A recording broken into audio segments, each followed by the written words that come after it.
Genesis 39. After Joseph had been taken to Egypt by the Ishmaelites, Potiphar, an Egyptian, one of Pharaoh's officials, and the manager of his household, brought him from them. As it turned out, God was with Joseph, and the things went very well with him. He ended up living in the home of his Egyptian master. His master recognized that God was with him and saw that God was working for good in everything he did.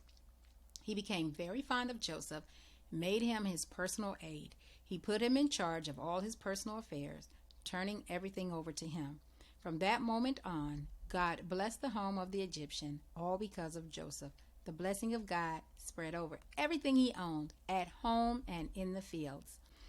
And all Potiphar had to concern himself with was eating 3 meals a day. Joseph was a strikingly handsome man.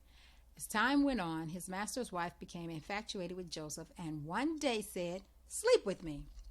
He wouldn't do it. He said to his master's wife, "Look, with me here, my master doesn't give a second thought to anything that goes on here.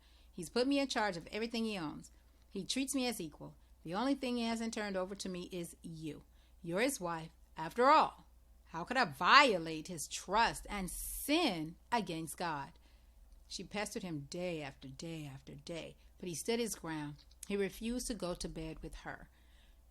One of these days, he came to the house to do his work, and none of the household servants happened to be there. She grabbed him by his cloak, saying, "Sleep with me." He left his coat in her hand and ran out of the house.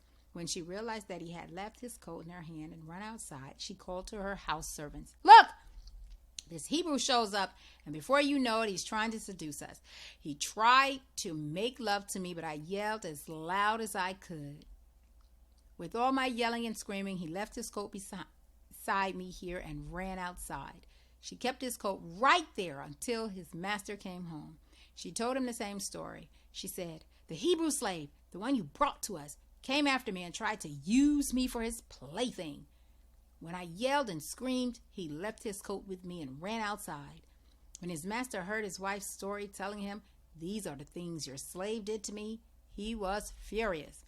Joseph's master took him and threw him in the jail where the king's prisoners were locked up.